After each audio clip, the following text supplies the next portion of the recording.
Today's band spotlight is with the legendary The Brats.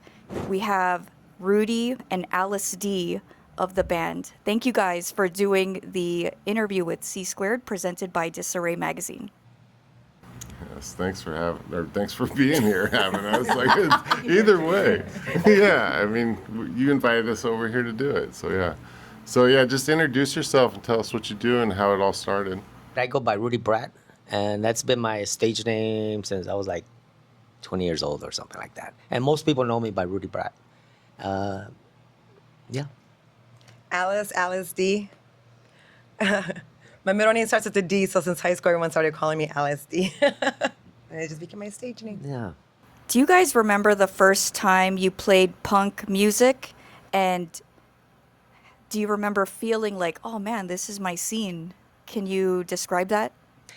Yeah, like in the early 80s, late 70s, we used to go to with my band then, because it's a totally different band now. It's just more, it's different, more fun. But we used to go see so many bands like at the Hong Kong Cafe, Madame Wong's East, Al's Bar, a bunch of dungeon clubs. And a lot of the music that was being played was so different, It wasn't like today's punk rock is very predictable, 1, 2, 3, 4, 1, 2, 3, 4, 1, 2, 3, 4, which is cool, I love. But back then it was just like quirky. You had bands like Suburban Lawns that were just so different. And so that was like my introduction to punk rock was not so much the look or the sound. It was more the attitude. The attitude of being different from everything else, That's where, like at the Hong Kong Cafe, that's where I met bands like the Go-Go's, X, just a ton of bands. And there was nobody there, it was just like a handful of people.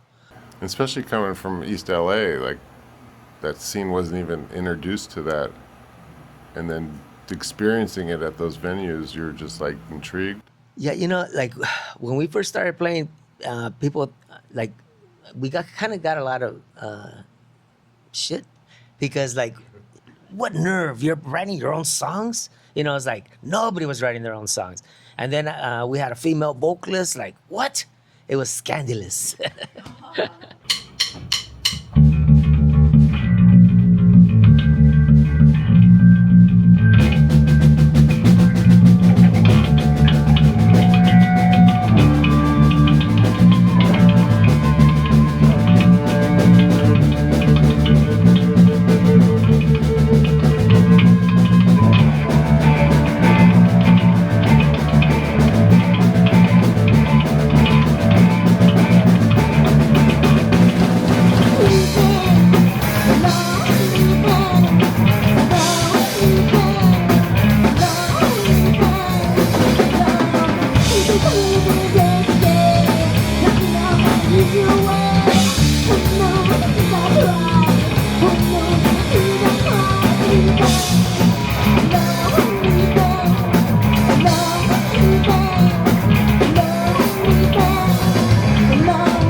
But we survived. It was our uniqueness helped us survive.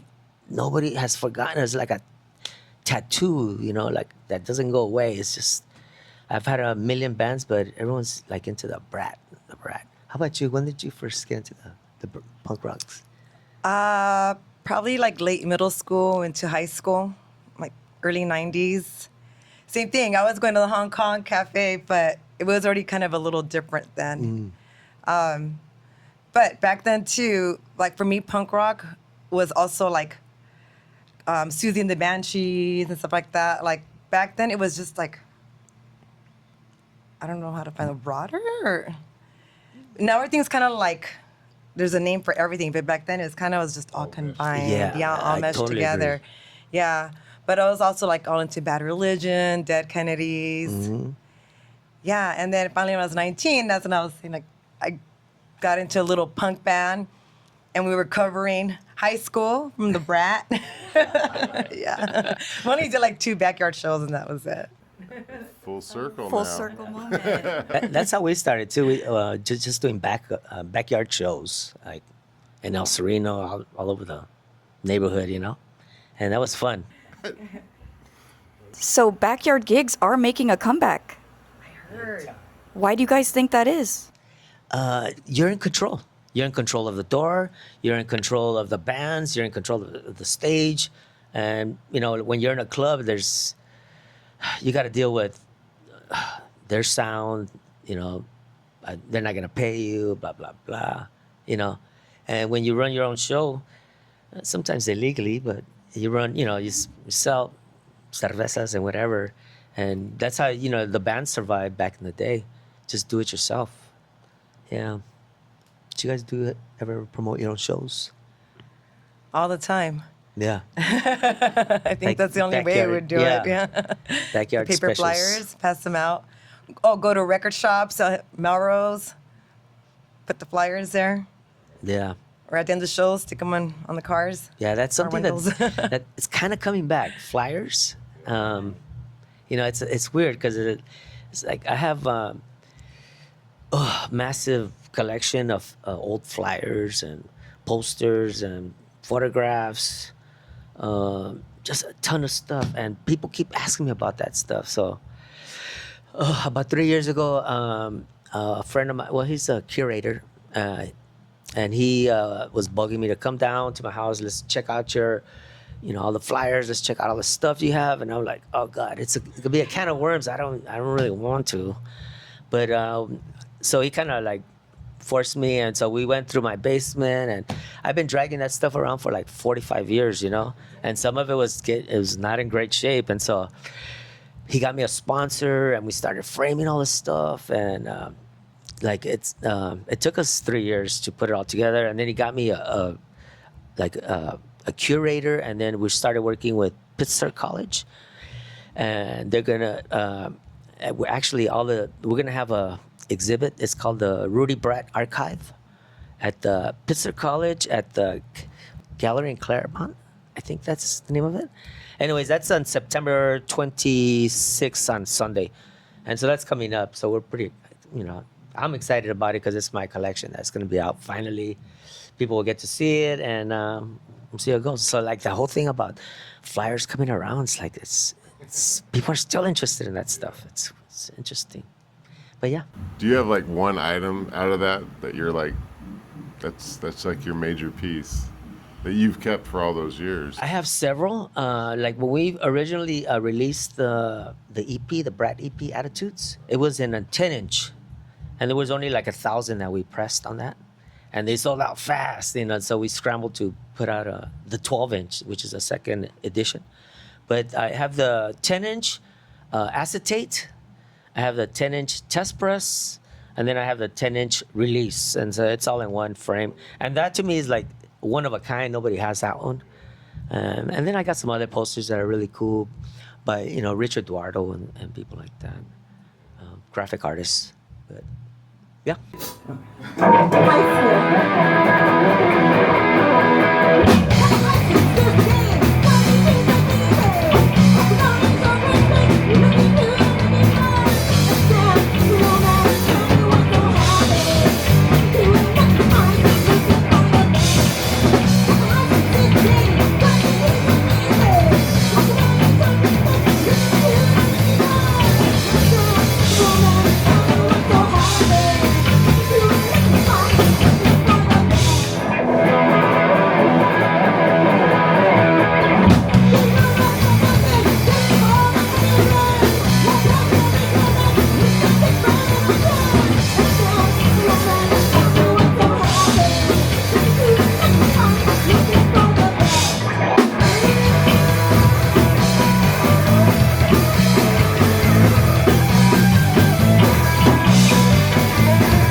Did you feel like you belonged in the scene, or did you have to carve out like a space for yourself during that time?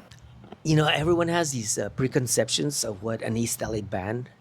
We had one gig opening, one of our first Hollywood gigs. Exene and John Doe, they used to book us everywhere with them. They were awesome. I love those people. And so one time, I met them at the Hong Kong Cafe, and they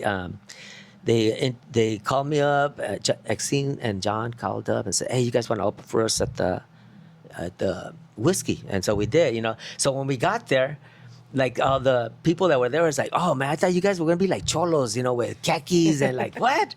So, like stereotypicals, like just because we're East LA, you know, like it's like there's a typical stereotype that, but you know, it's like I'm white, I speak Spanish, you know, like I totally didn't fit that stereotype.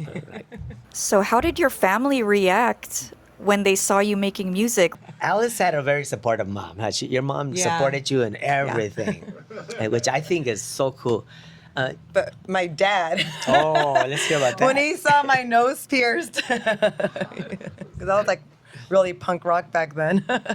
Yeah, he got pretty pissed at me. But my mom was really supportive. She would buy me my fishnets. She's like, she knows doing good in school. I wasn't a bad girl, so you know, it's like she's doing good.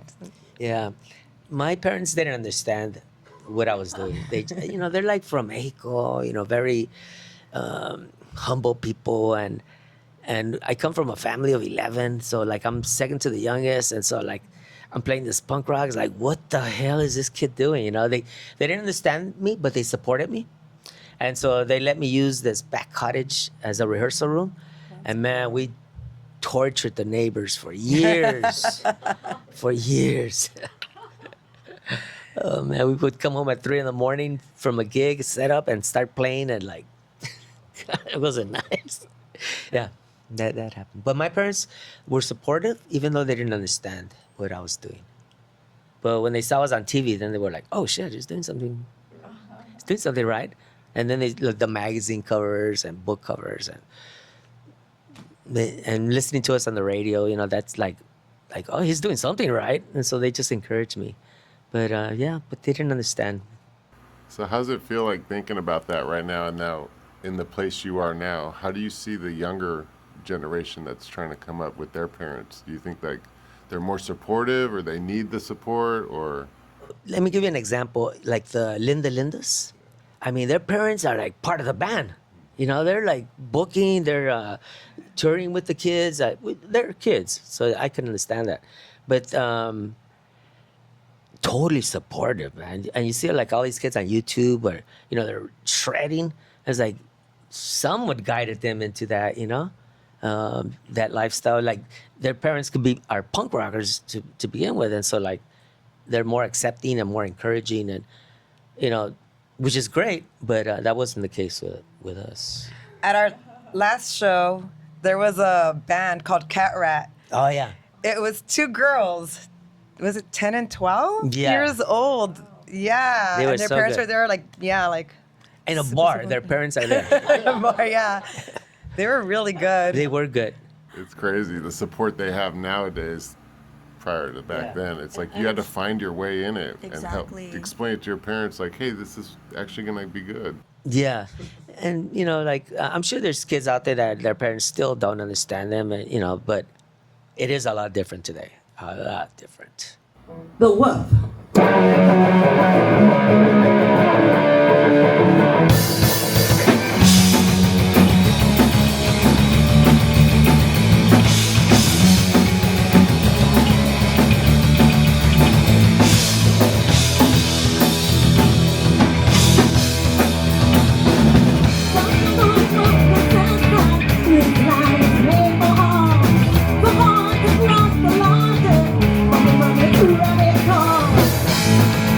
You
Do you have any advice for anyone right now that's dealing with something like that, where their parents or family is not supportive of their music endeavors?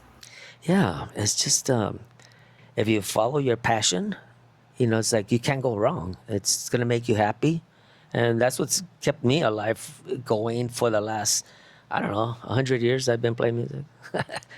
Slight exaggeration, but it's like I put this band together when I was 20 years old. And I'm an old vato now, but still playing. I love it. And these people, my band, oh man, I'm so grateful for them. They make me happy. And that's like something that like when I retire, it's like I want to play music. I want to play music, and like I call my good friends Reyes, George, and Steve, and Alice. They're in the and background. Like, and they yeah, and they back me up. And they support me and play my songs, and which is cool. Like try to get musicians to play your songs and don't pay them. Like that's unheard of. That's unheard of. But these people, I love them. I thought they were getting paid. They're all leaving now. Yeah. Is there, for you guys knowing him, is there any question that you wanted to ask him that you don't know? I think I've already asked most of the questions. A lot of it was. again. Let's hear one that you were dying to ask him, that you were just like, I wonder what he'll say. Early on, it was the one about, hey, so what were those lyrics about in the first EP?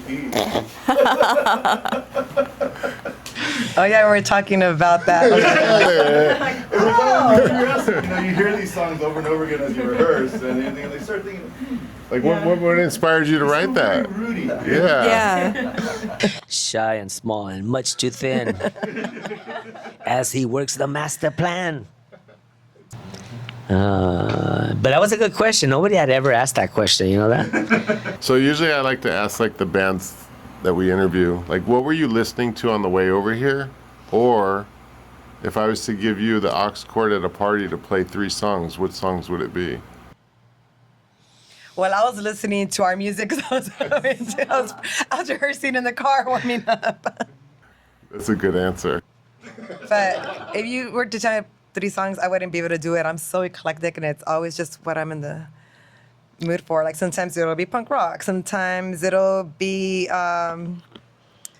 Pink Floyd, other times it'll be freestyle. Yeah. Yeah. I'm the same way. My taste is varied. On the way down here, I was listening to electronica. That's another one too. In fact, I like going out and listening to EDM. EDM. EDM, thank you. I'm I terrible. didn't know that. Yeah. Did you guys know this? No. Did you guys bring the glow sticks? Chemical Brothers? So like, but like I also listen to like Slipknot and not so much Metallica, but like hardcore bands, good punk bands. But we started with the diet of Ramones, the Sex Pistols, Blondie, like all those early bands, and the Ramones are really inspiring because like they wrote songs with 3 chords. It's like, what guts? What, like if they can do it, I can do it. And so they gave me the courage to start writing my own songs. But I had been writing songs prior to when we saw the Ramones. I think in '79 we saw the Ramones at the Whiskey for like $3. Cool. Their first tour to L.A.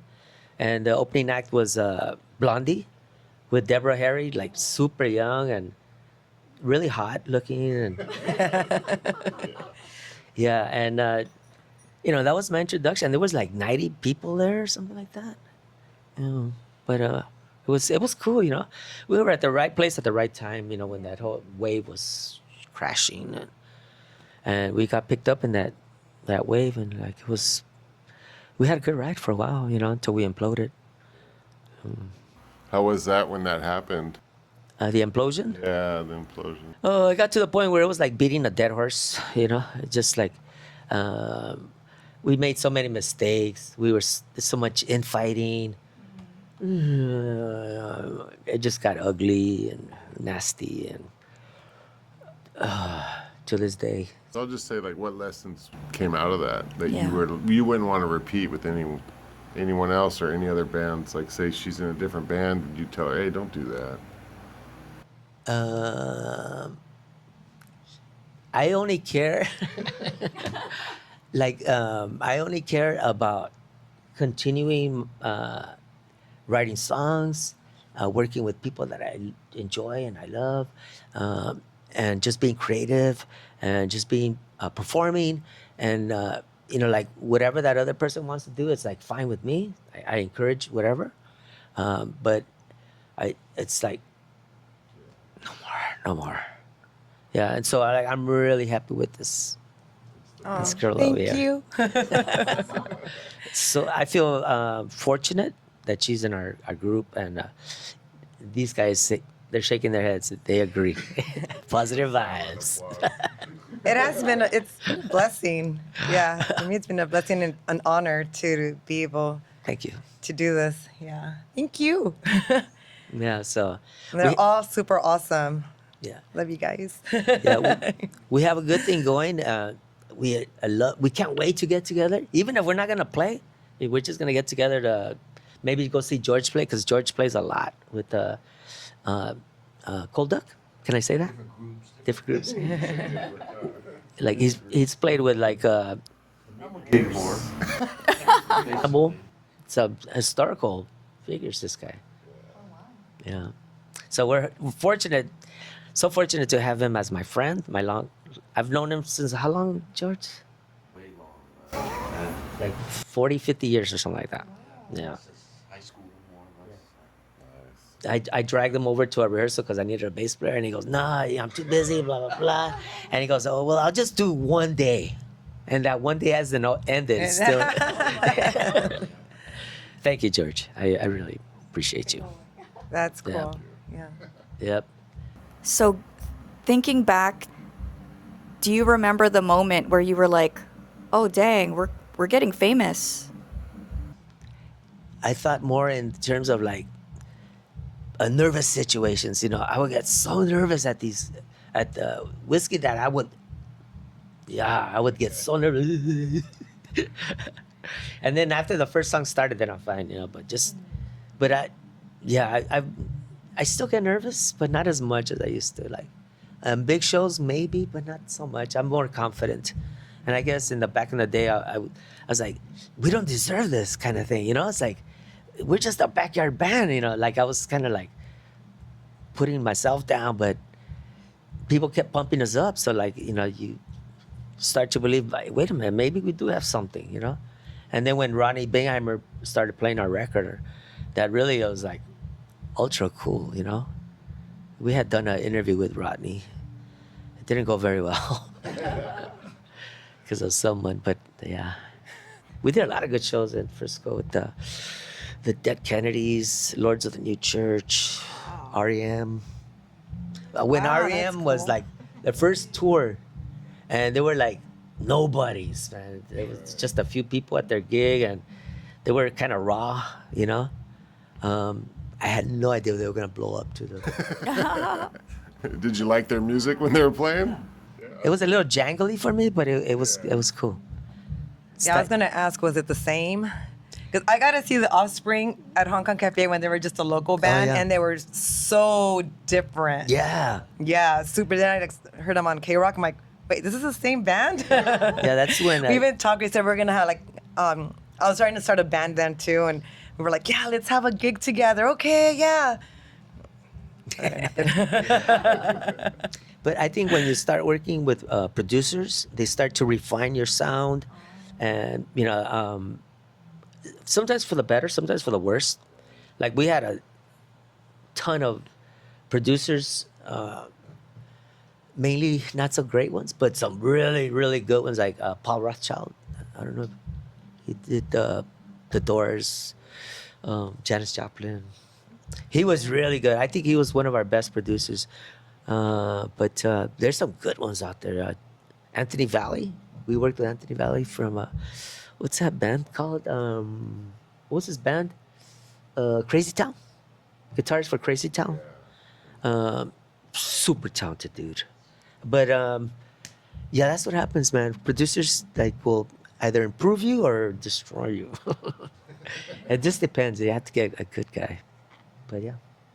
So I recently saw a documentary that mentioned when your band ended up having management, they tried to change your sound.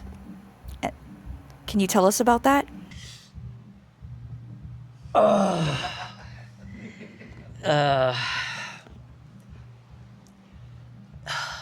We were young and we signed stupid contracts, and they basically took over.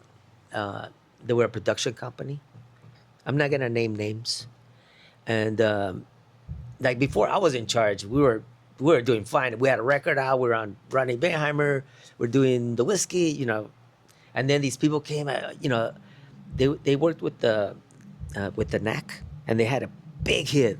They just came off their big hit, and I kind of got intoxicated by that. Well, they know what they're doing. Obviously, they had a massive hit, and so that's what they wanted for us, was to have a, huge hit, get signed by Jesus Christ himself. They turned down, like I didn't have control anymore, and they turned down some good record deals because they wanted a big record deal, and so we went through producers after producers to try to get that hit, and it just tore the band apart. But the good thing about it is that I saved all the multi-tracks, everything. I saved everything, cassettes of us live, and that's over the years. I slowly released, after it's been worked over, I slowly released like Straight Outta East L.A. And then the other one, the Attitudes LP, because I had 8 new songs that had never been released, and so like that's how I kept the band alive over the years, by just releasing stuff. And I still have unreleased stuff that I haven't released, but we got signed to Numero Group. Numero Group is a well-oiled machine. What they do to your music, they sync it to like movies, video games, stuff like that. They also put out. They're gonna put. So we're signed with them for the next 10 years. So she and her attorney, they're happy with the whole contract. So there's nobody's getting ripped off, and she's happy. I'm happy with my attorney and stuff. And so for the next 10 years, they're just gonna be releasing like the coffee table with the book with the archive photos and blah blah, and so a box set, some singles. They're just gonna keep the band alive. I got one question. This is probably my last question, because just hearing her do a cover song of your band in the 90s, how does that make you feel? Like, even if you walk into a venue and you hear someone else doing a cover of your song. I think it's awesome. I think it's so cool. Yeah, like even you're not critiquing it or anything. You're just like, oh my gosh. They're keeping the music alive too. It's like I wish I would have seen you too. Yeah, it's I would pretty have been cool. cheering you on. Do you have video of it? No. That would have been cool. This was like 1993 or 94. Yeah. They had the old Maybe someone VHS. has that on, yeah. Yep. Or the little camcorders. But Tapes. yeah, I've had like people on Facebook, like this band in Germany, asking permission to record and perform our songs. Like, go for it, It's like we never made any money out of it because it's like it's just local bands. Like, just do it, But I'm good with it, man. It's cool. It's cool. It's like, you write these songs and then these songs take a life of their own, and they just take off, and like it's performed with different people, and it sounds different. Like this group sounds different from the original lineup, but I kind of like it. I kind of love it. I love that this group performs the songs in a really enthusiastic and high energy, and I don't know, it keeps me going. Yeah, when I joined, I did ask, do you want me to try sounding still the same? Not sure I can do it. He's like, no, be yourself. And so little by little, I have been able to just be myself with it. And So I noticed like the first show that we did with you, it's like you were really reserved and kind is of that like the art show? yeah, the pop. Oh yeah. And Well, so- also it was bright. It was like like a hall. Yeah. So that even added more to me Yeah. being nervous. It wasn't dark. No, it was during the day, but During the lit. day, all lit. Everyone was just sitting on chairs. It was a little awkward. And then they're Yeah. sitting way over there. Yeah. Then I started seeing them kind of like doing this on their chairs. So they got me a little more into it. But yeah, I was nervous. Yeah, so like the first shows that you did were really, you know, like you're slowly but surely like your confidence is building. Uh-huh. And like at the last show, it's like it's just like how do you put it? You come into your own. It's becoming more me, yeah. yeah. And that's what I love, man. Yeah, and it is a little harder with this band because, you know, it's not my music, my lyrics, and I know I'm filling in some big shoes, Yeah. so I'm always like, I don't want to let anyone down. So it is a little harder, but like with my other bands, I would not get nervous. Like I would get on stage and I would just become this different person, and it'll just come out, you know. And that's what I was telling the guys, like before we got you in the band, it's like this girl's like, you know, you haven't like when you were started rehearsing with us, like you haven't seen what I've seen, you know. It's like give her time, build her confidence, and then you're gonna see like what I was talking and about. I was telling him because like you need to move a little more. I'm like, it'll happen. I was gently, Yeah. Yeah. I was gently pushing. And I'm like, rehearsal's a little different, you know? Yeah. But then once we're like performing, then I totally like get the energy from the crowd and everything. Yep, Yeah. yep. And we've been having some good shows, man. Even though I blew out my amp at the last show, I know. but it was cool. So, Alice, do you have any advice for, let's say, other front women who do get nervous before they perform on stage and they have stage fright? Like, what gets you through it? For sure. Well, for me, also meditation, breathing. But sometimes it is hard to do that when you're already at a show. It's Yeah. really hard to like get loud. grounded. It's loud. It's hard to get grounded. For my thing, it's I guess trying to get grounded. But yeah, I think once you're on stage, it's just like, yeah. The hard part is getting to the stage and starting that, you know, right before you start, Yeah. Oh, yeah. And then one thing that always happens to me is like, then I'll suddenly forget like the first line to a song. Like, what? Oh my God. But as soon as the music starts playing, like, doop, it like turns back on. Yeah. Yeah. That's like my biggest panic. Yeah. Sometimes I'll sing gibberish because I can't remember the words and then it'll flow back in. But you're good at faking it though when Yeah. that's When a- we're that's rehearsing, an I'll do art. like little eyes or something. But when I'm performing, I will like act out through it. Yeah. But you learn to cover yourself, so the show goes on, and Yeah. and like even if Yeah. there's like you say gibberish, you'll get something in there, Yeah. like, and nobody will I notice. start doing cocktail twins. Like sing some cool gibberish. Do you guys have any shout outs that you want to make? Sounds like you thank the band members. Anyone else you want to thank? Yeah, I do. I want to thank Brown Fist for setting me up with the Rudy Brat archive gallery show that we're gonna have. I want to send a shout out to I don't even know his last name, Art from El Colom, but he booked El us at the Colmo. from El Colmo. Yeah. And yeah, that's about it right there. And I did do a shout out to my. Yeah. You guys remember that? Steven, George, Reyes, Rudy. To my friends, like, oh man, my friends have been really supportive. I've had friends that have gone to each of the gigs. I call it her entourage. It's like the big. She shows up and she's uh-oh. You get on my guest list. Yeah, that did happen once. Like, they all gave me their guesses. Like, Bring your crowd in. She's got a following. yeah, this my girl. friends have been very supportive. Yeah. All right. Thank you guys for doing the interview with C Squared, presented by Disarray Magazine.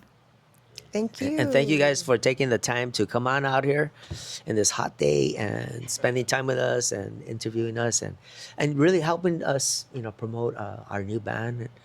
And we're looking forward to it for sure. You're welcome. You're welcome.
Thank you.